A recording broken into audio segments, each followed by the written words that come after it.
یا اللہ جس کے دل کو آپ خوش کرنا چاہ رہے ہیں, پلیز کرنا چاہ رہے ہیں, دکھانا چاہ رہے ہیں, وہ اس ذات کے ہاتھ میں جس کو آپ ناراض کر کے اسے پلیز کریں, کیا وہ خوش کبھی ہوگا؟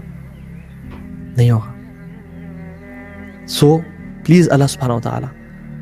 اور حذیفہ رضی اللہ عنہ نے موسیٰ بن معلہ سے فرمایا اور کہا کہ جس شخص میں 3 کوالٹیز ہوئیں, یہ بات غور سے سنیں, جس میں 3 کوالٹیز ہوئیں, اللہ سبحانہ و تعالی آسمان سے جو خیر اور برکت نازل کریں گے اس بندے کا حصہ لازمی رکھیں گے اس برکت میں.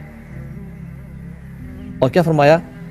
جس میں اخلاص ہوا, جو اپنا ہر عمل اللہ کی رضا کے لیے کرتا ہے, جو وَتُحِبُّ لِلنَّاسِ مَا تُحِبُّ لِنَفْسِكَ, جو بندہ اپنے لیے پسند کرے وہ اپنے بھائیوں کے لیے پسند کرے.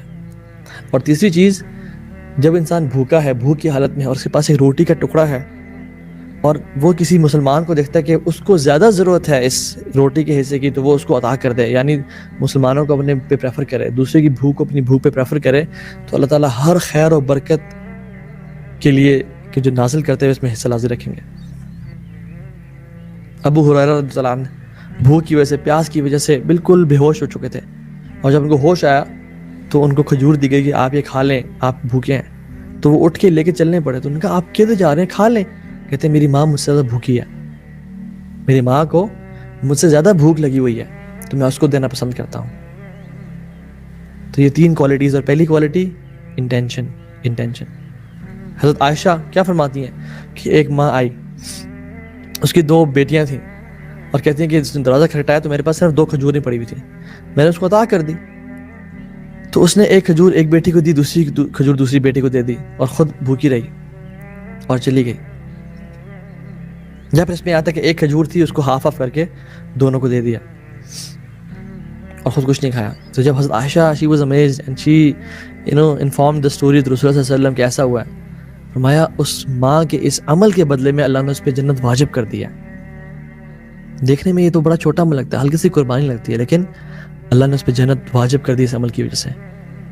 سو اخلاص اللہ تعالیٰ کی رضا کے لیے, یا اللہ میں نے تجھے خوش کرنا ہے, کسی کو بھی دینا ہے, مال دینا ہے, صدقہ دینا ہے, نماز پڑھنی ہے, قرآن پڑھنا ہے, صرف آپ کی رضا کے لیے کرنا ہے. اور جس کو ڈر ہے کہ مجھ میں ریاکاری ہے, دکھلاوا ہے, وہ یہ دعا کثرت سے پڑھا کرے. اور حضرت ابوبکر صدیق کو اللہ علیہ وسلم نے یہی دعا بتائی کہ جو شخص یہ پڑھے گا وہ شرک سے, ہر قسم کے شرک سے پاک ہو جائے گا. یعنی شرک خفی جو کہ ریاکاری ہے, دکھلاوا ہے, اور جو اصل شرک ہے, شرک اکبر اللہ تعالیٰ کے ساتھ میں شرک کرنے سے. اور وہ کیا دعا ہے؟ اللہم انی اعوذ بک ان اشرک بک وانا اعلم واستغفرک لما لا اعلم. یا اللہ میں تیری پناہ میں آتا ہوں کہ میں تیرے ساتھ شرک کروں جانتے ہوئے, اور میں اس بات سے بھی پناہ میں آتا ہوں کہ میں تیرے ساتھ شرک کروں نہ جانتے ہوئے.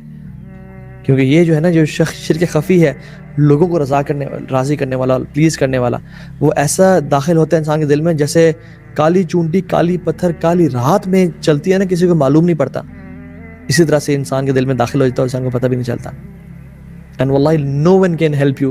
Don't please people thinking کہ وہ مجھے کوئی benefit پہنچائیں گے. No one can benefit you اگر اللہ تعالیٰ نہ چاہے تو. اللہم لا مانع لما اعطیت. ہمیں ہر دعا میں, ہر نماز کے بعد کیا سکھایا گیا پڑھنے کے لیے؟ یہ ہماری ٹریننگ ہے. ہم کہتے ہیں اللہم لا مانع لما اعطیت ولا معطی لما منعت ولا ينفع ذا الجد منک الجد. یا اللہ کوئی روک نہیں سکتا, دنیا میں کوئی مائی کا لال آ جائے, پورے ملک اکٹھے ہو جائیں, نہیں روک سکتے اگر آپ دینا چاہیں, اور کوئی دے نہیں سکتا, عطا نہیں کر سکتا اگر آپ روکنا چاہیں. تو یا اللہ میں نے تو آپ کو خوش کرنا. پیپل کی not do any thing for you. جب بھی آپ کے دل میں خیال ہے نا شیطان ڈالے کہ یار لیٹس پلیز ہم, یا وہ آپ کے ساتھ کھڑے ہو گئے ہیں, یا یہ ہیں یا وہ ہیں, واللہ tell your self they can do nothing. یہ تو خود اللہ کے محتاج ہیں. اور ویسے بھی انسان بڑا دغا باز ہے, جھوٹا ہے, این ٹائم پہ این موقع پہ چھوڑ جاتا ہے, سیلفش ہے. تو یہ میری کیا ہیلپ کریں گے؟ اللہ میری ہیلپ کرے گا جس کو میں راضی کرنا ہے. Purify your intentions. میں نے جو بھی رمضان میں کرنا ہے اور آئندہ ساری زندگی میں کرنا ہے, اللہ کو راضی کرنا ہے. آج موقع ہے, آج ارادہ کر لیں. دوسرا point, so the first point was purify your intentions. Second point is throw off your burdens. واللہ رمضان یہ ایک ریس ہے. وَسَارِعُوا إِلَىٰ مَغْفِرَةٍ مِّن رَبِّكُمْ وَسَابِقُوا إِلَىٰ مَغْفِرَةٍ. حضرت کہتے ہیں ریس لگاؤ, دوڑو, کس کی طرف؟ اللہ کی مغفرت کی طرف اور جنتوں کی طرف. أَرْضُهَا السَّمَاوَاتُ وَالْأَرْضُ أُعِدَّتْ لِلْمُتَّقِينَ. جس کی جو لمبائی ہے, چوڑائی ہے, اس کا جو سپیس ہے وہ آسمان اور زمین کے اس کے واسٹنس سے بھی بڑا ہے, متقین کے لیے تیار کیا ہے. تو اس ریس میں ایک امیجن ایک سپرنٹ ہو رہی ہے, اس میں کوئی شخص 5 kg کا بیگ اٹھا کے بھاگ رہا ہو, یا 20 kg کا کوئی ایک پتھر اٹھا کے بھاگ رہا ہو، وہ اس ریس میں جیت پائے گا؟ نہیں جیت پائے گا. کیوں؟ کیونکہ برڈن ہے اس کے اوپر، وہ اس کی سپیڈ کو سلو کر دے گا. اسی طرح سے واللہ sins have chains and shackles. sins have chains and shackles جو ہم پکڑ کے اور جکڑ کے رکھتے ہیں، جو کہ ہمیں نیکیاں کرنے کی توفیق ہم سے چھین لیتے ہیں، ہمیں مسجد نہیں جانے دیتے، ہمیں دعا نہیں کرنے دیتے. یقین جانے، اور یہ میں آپ کو قرآن و سنت کا کرکس بتا رہا ہوں کہ گناہ کرنے سے sin begets sins and forgiveness and good deeds beget good deeds. گناہ کرنے سے مزید گناہوں کے دروازے کھلتے ہیں. اللہ نے کیا فرمایا؟ جھوٹ انسان کو گناہ کی طرف لے جاتا ہے، اور گناہ اس کو جہنم کی طرف لے جاتے ہیں، اور سچائی نیکی کی طرف لے جاتی ہے، اور نیکیاں جنت کی طرف لے جاتی ہیں. So do as many good deeds as possible and throw your burdens. اور وہ burdens کیا ہے؟ گناہ ہے. ان گناہ سے بچیں، ان سے رمضان میں انٹر ہونے سے پہلے ان گناہوں کو اپنے سے اتار دیں اور اللہ سے توبہ استغفار کر لیں. سلف صالحین رحمہ اللہ 3 دعائیں کبھی نہیں بھولا کرتے تھے، اکثریت ان میں سے. یہ جو 3 دعائیں ہیں یہ اکثر مانگا کرتے تھے اور کبھی نہیں بھولا کرتے تھے. اور ایک دعا اللہم انی اسألک توبۃ نصوحا قبل الموت. اللہم انی اسألک توبۃ نصوحا قبل الموت. یا اللہ میں آپ سے سچی توبہ کا سوال کرتا ہوں موت سے پہلے، سچی توبہ کا سوال کرتا ہوں. ہمیں موت اس ٹائم تک نہ دینا جب تک ہم توبہ نہ کر لیں اپنے گناہوں سے، اور کیا پتہ ہمیں موت لکھی ہو. تو ابھی آج توبہ کریں، ڈونٹ ڈیلے. دوسری اللہم انی اسألک حسن الخاتمہ. یا اللہ I ask you for a befitting end, a better ending. حسن خاتمہ کا سوال کرتا ہوں میں آپ سے.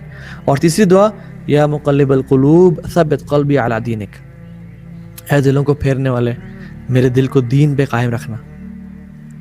اور ایک اور دعا جو کہ بڑی کمال کی دعا ہے، اللہم اجعل خیر عمری آخرہ واجعل خیر عملی خواتیمہ واجعل خیر ایامی یوم القاک فیہ.